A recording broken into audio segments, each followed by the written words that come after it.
En manchette aujourd'hui, on vous parle du débat des candidats qui a eu lieu hier à Maskinongé et on vous présente un extrait. Bonjour et bienvenue à votre bulletin de nouvelles du 15 avril 2025. Eh bien oui, hier, nous avions un débat et nous allons vous présenter un premier extrait. L'émission complète vous sera diffusée la semaine prochaine, mais voyons un premier extrait qui parle de libre-échange. Bien, merci. Alors, la gestion d'offres, j'ai abordé le sujet précédemment. Donc, nous, on n'a pas attendu que M. Trump soit élu parce qu'on a vu, pendant la période de temps où le Bloc québécois n'était pas un parti reconnu à la Chambre des communes, entre 2011 et 2019, il y a eu 3 sessions sur la gestion de l'offre. Avant 2011, 16 ententes internationales signées avec d'autres pays, jamais de session sur la gestion de l'offre. Donc, la présence du Bloc, de façon importante à Ottawa, garantit ça.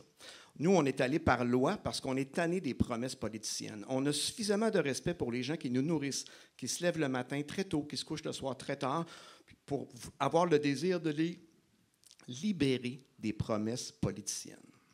Fait qu'on a dit, on va l'écrire dans la loi. C'est la façon de faire. Dans la première semaine, je l'ai nommé tantôt, on ramène ça. On veut que ça reparte au niveau où c'était et que ça soit adopté rapidement avant le début des négociations de la CEUM, parce qu'on le sait que M. Trump a une visée là-dessus.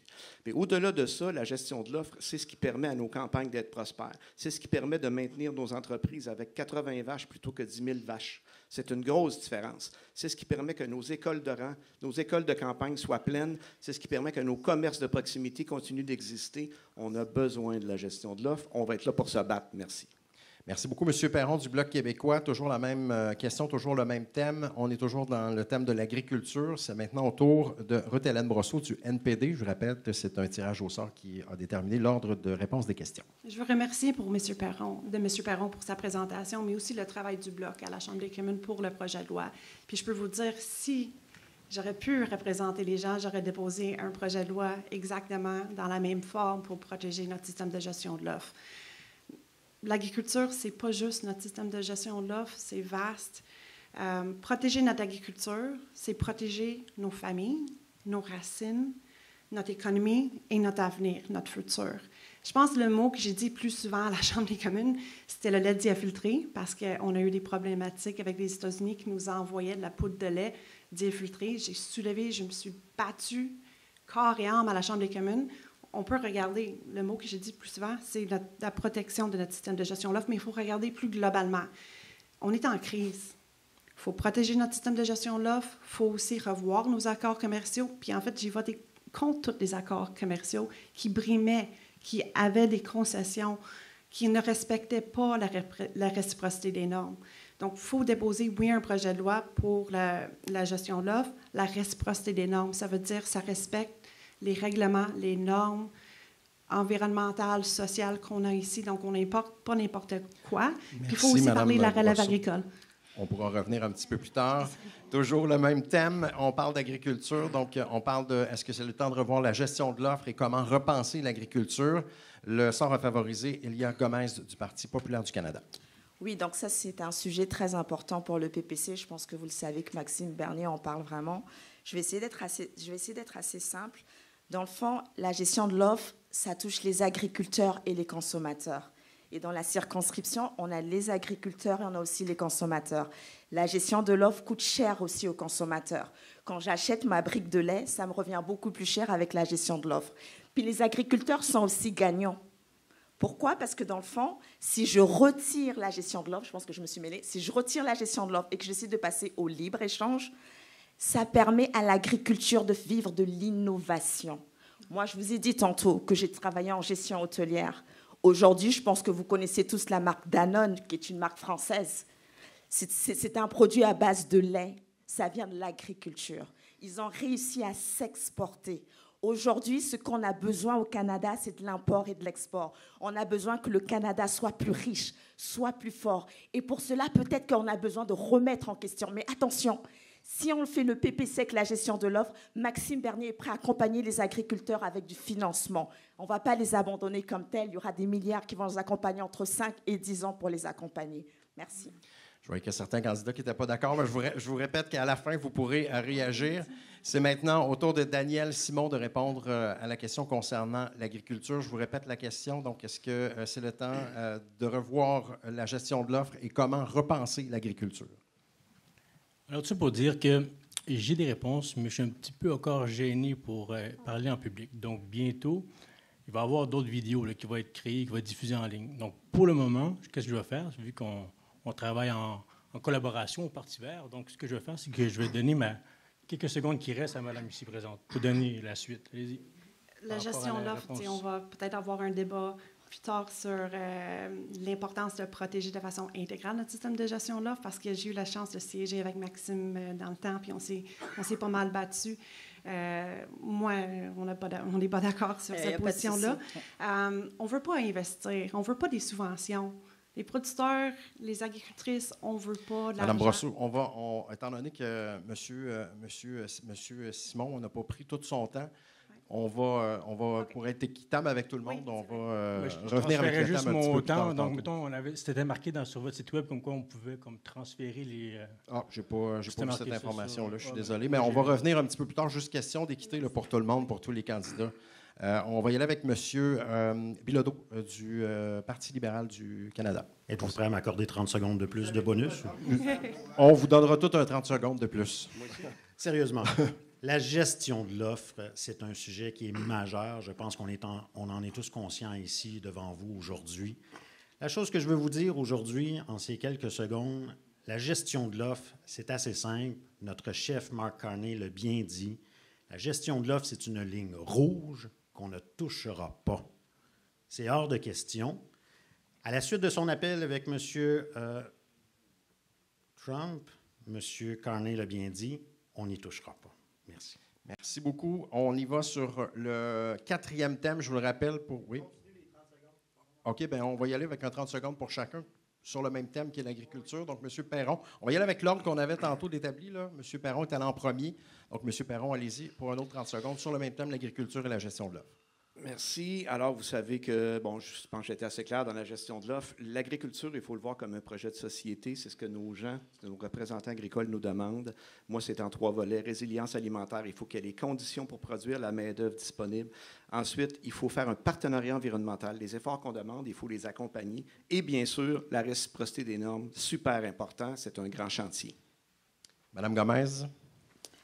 Je n'ai pas mon chiffre exact parce que je suis sûre que ma collègue va me sortir des chiffres.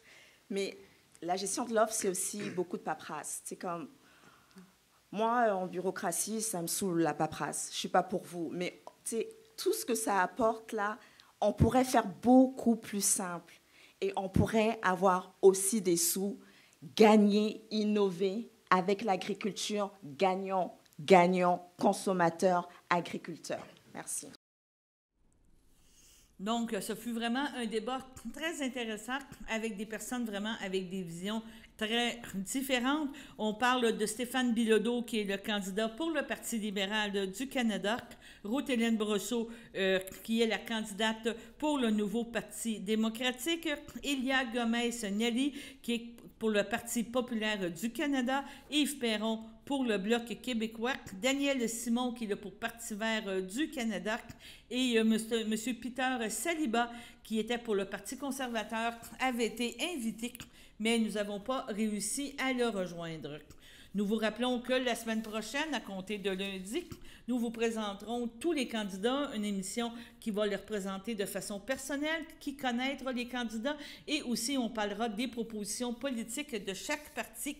Nous sommes à terminer le montage et les entrevues dans le but de vous présenter vraiment le panorama complet des élections fédérales cette année avec tous les candidats qui ont bien accepté de venir se prêter à ce jeu d'entrevue. Sur ce, allons à la première pause. Votre station de télévision de Berthierville vous invite cordialement à son bingo hebdomadaire télédiffusé tous les samedis matins dès 9h30. Depuis longtemps, les fans de CTRB se divisent le joyeux montant de 600 $ chaque semaine à cette joute de bingo.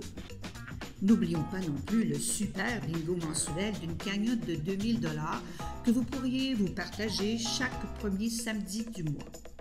Un moment de fébrilité qui pourrait devenir payant pour plusieurs d'entre vous. Pour vous procurer ces fameuses cartes de jeu, les dépositaires participants sont à Berthierville, le dépanneur Formule 1, la station-service Arnois sur le boulevard Gilles Villeneuve, le marché IGA Extra Famille Mont-d'Or sur la rue Gabrielle Brissette, le marché Métro Boucher sur la rue Notre-Dame et la pharmacie Proxime sur la rue Frontenac. À Saint-Ignace de Loyola, le dépanneur Proxy sur la rue de la Traverse, la boucherie Aldo sur le rang Saint-Michel. C'est donc un rendez-vous hebdomadaire chaque samedi matin à 9h30 sur les ondes de CTRV, votre télévision locale et régionale, celle-ci toujours en haute définition. Toute l'équipe de CTRB vous remercie de votre fidélité et vous souhaite bonne chance.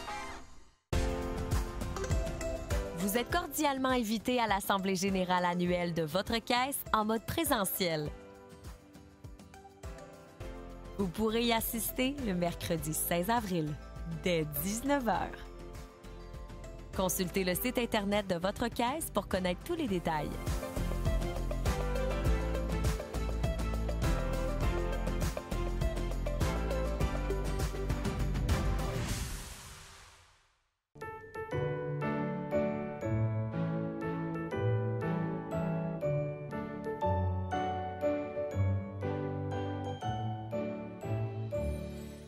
En ce 15 avril, la FADOC de l'île du Pas désire souhaiter bon anniversaire à Suzanne Leclerc et à Linda Dufour.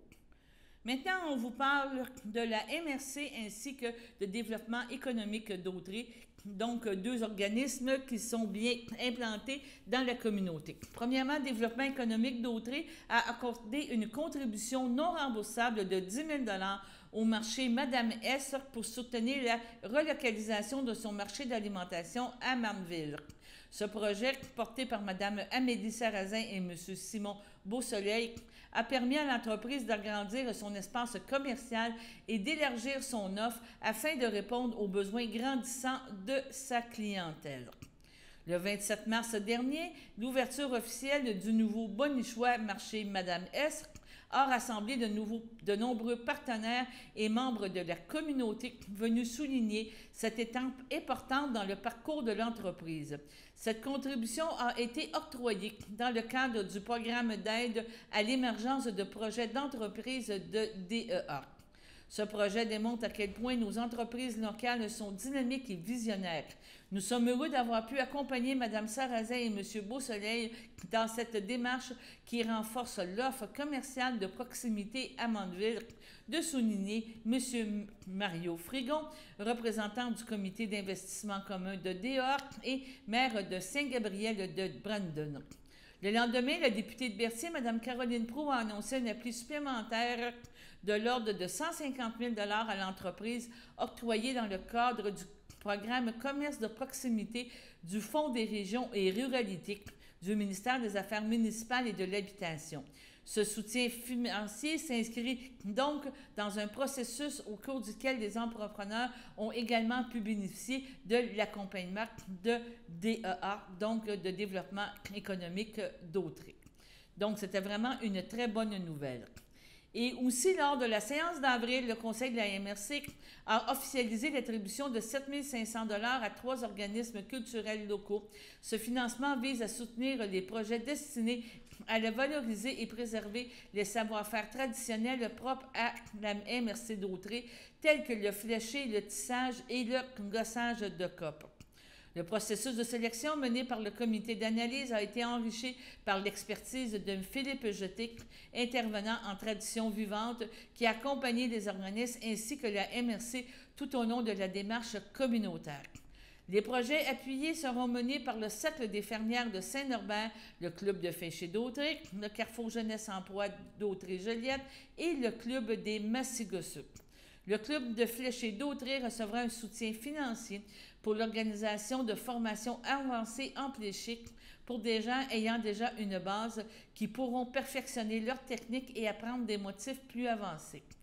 Le Carrefour Jeunesse Emploi de Dautré obtiendra quant à lui un appui pour des activités de tissage et de récupération de vêtements avec des étudiants en formation générale des adultes de Saint-Gabriel de Brenduc en partenariat avec le Cercle des fermières de Saint-Gabriel de Brenduc, le comptoir vestimentaire La Source de Vie et le Centre multiservice des Samars.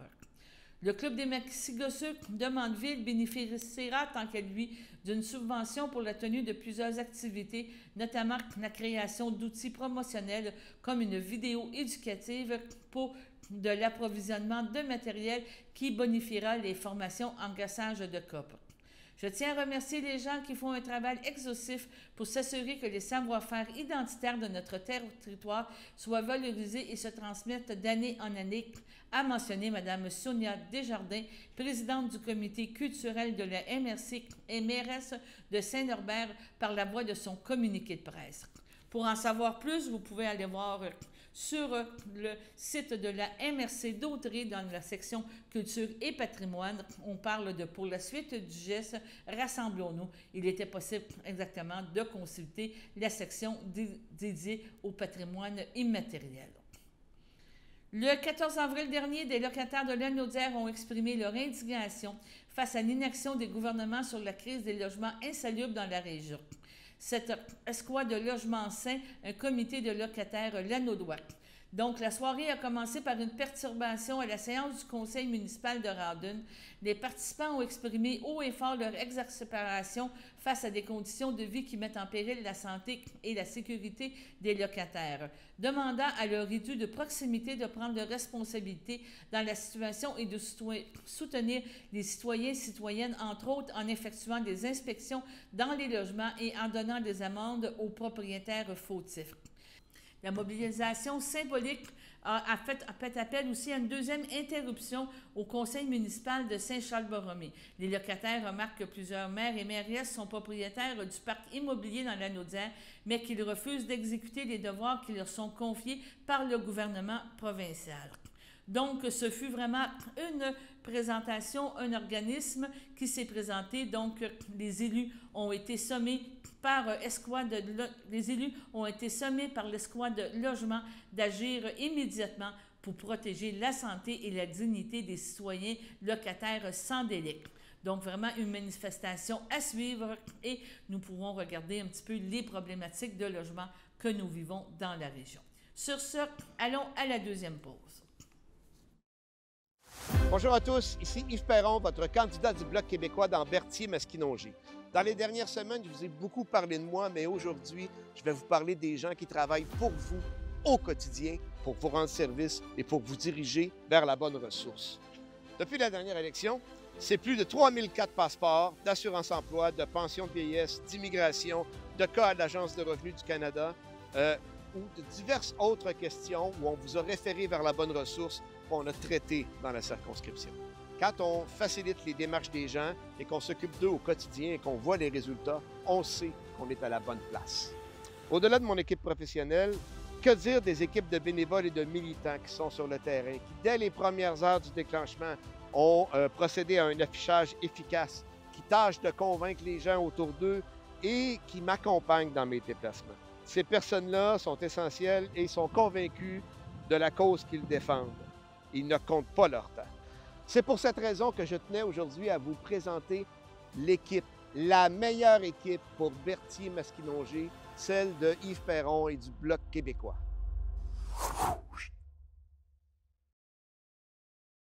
Voici une plaque porte-clés des amputés de cœur. Quand vous utilisez une plaque porte-clés, vous protégez vos clés. Si vous les perdez, la personne qui les trouvera pourra appeler au numéro au dos de la plaque. Ou les déposer dans une boîte aux lettres. Puis, les amputés de guerre vous retourneront vos clés. Gratuitement! Commandez vos plaques porte-clés aujourd'hui à amputédeguerre.ca. Et améliorez la vie des personnes amputées comme moi. Merci!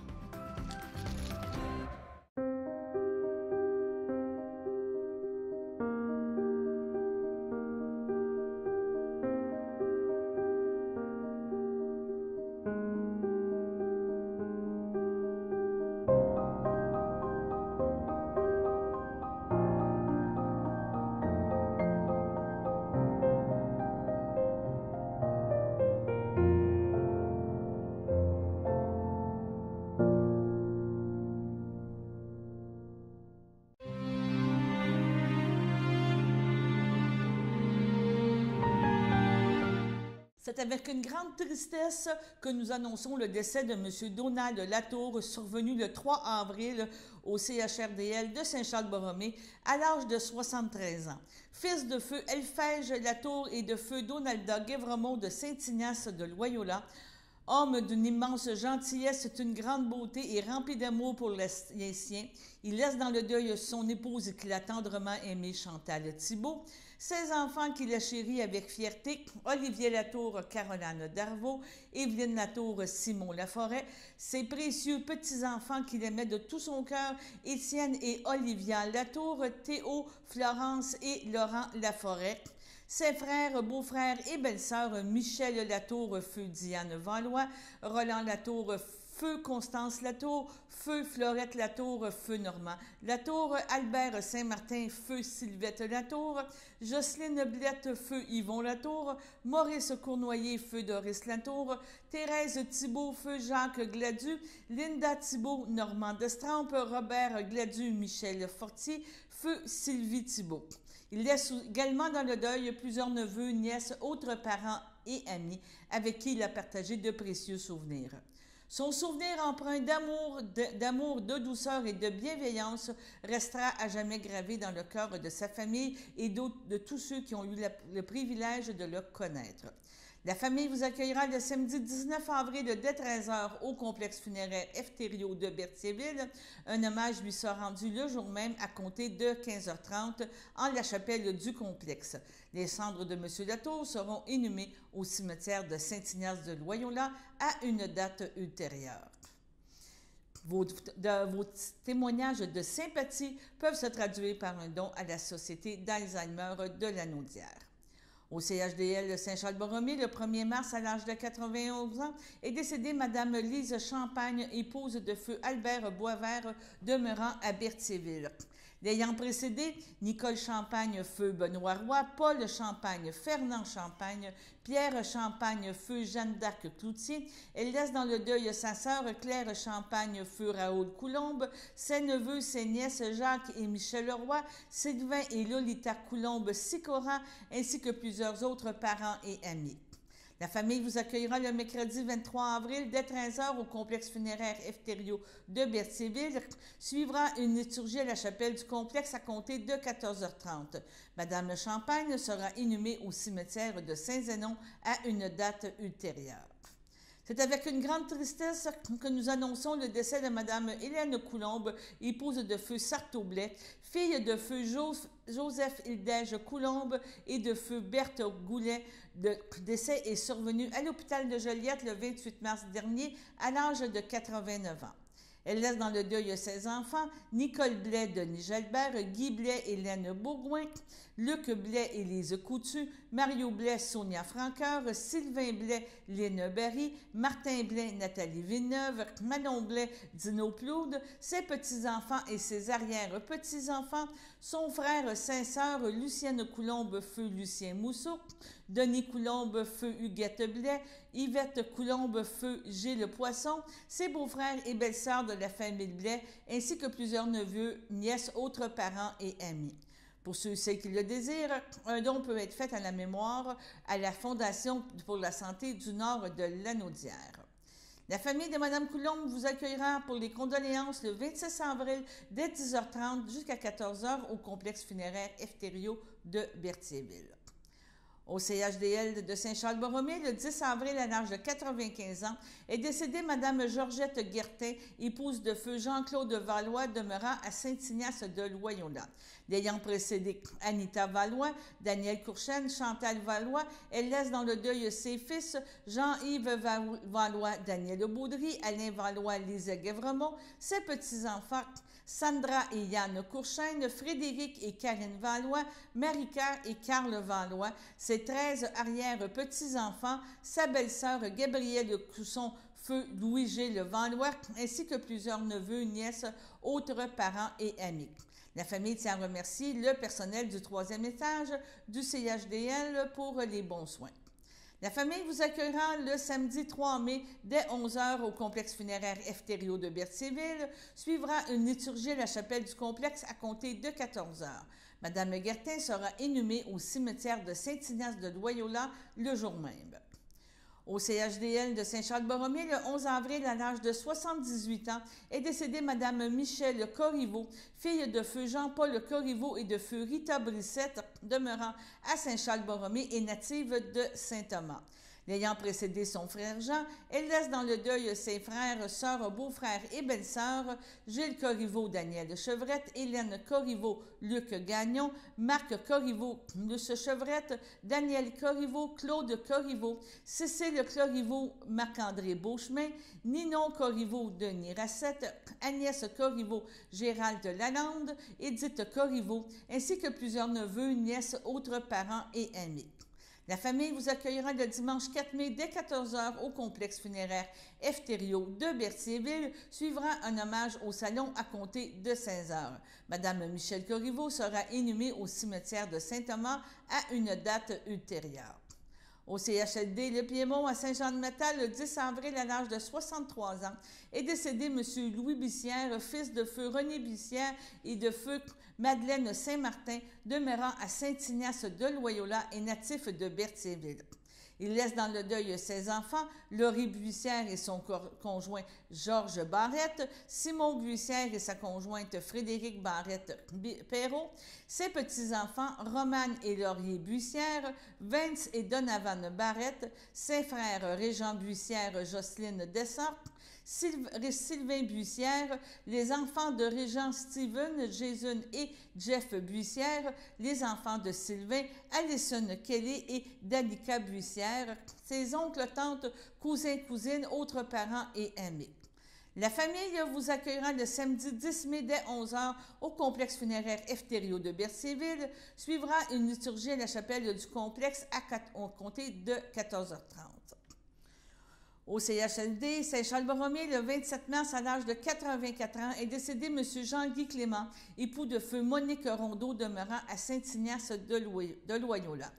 Lui a précédé son fils Hugo Clément. Il laisse dans le deuil ses enfants, Jocelyn, Aline Rondeau, Guylaine, François Pamphili, Dominique Claudia Latour, ses petits-enfants, Jessica Guillaume Hens, Francis, Alexa Gaudreau, Aglaé, Hugo Boivin, Claudiane, Jérémy Gauthier, Zachary et Abigail, ses arrière-petits-enfants, Jake, Emma, Havana, Alana et Ellie, sa sœur, ses belles-sœurs et son beau-frère, Louisette Clément, feu Daniel Marchand, Nicole Dubé, feu Robert Clément, Micheline Rondeau, feu Pierre Couture, Marcel Rondeau, feu Aline Généreux, plusieurs neveux, nièces, autres parents et amis. La famille vous accueillera le samedi 17 mai dès 11h au complexe funéraire Efterio de Berthierville. Suivra un hommage au salon à compter de 14h. M. Jean-Guy Clément sera inhumé au cimetière de Saint-Ignace de Loyola à une date ultérieure.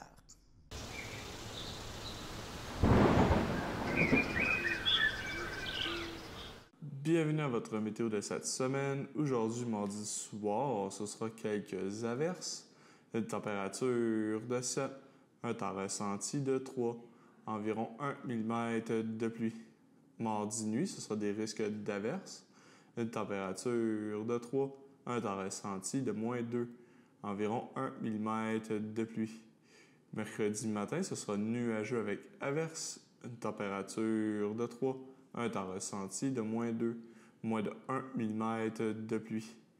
Mercredi après-midi, ce sera nuageux avec averses, une température de 6, un temps ressenti de 2, environ 1 mm de pluie. Mercredi soir, ce sera ciel variable, une température de 5, un temps ressenti de 0. Mercredi nuit, ce sera des passages nuageux, une température de moins 1, un temps ressenti de moins 7. Et voilà, c'était tout pour votre météo.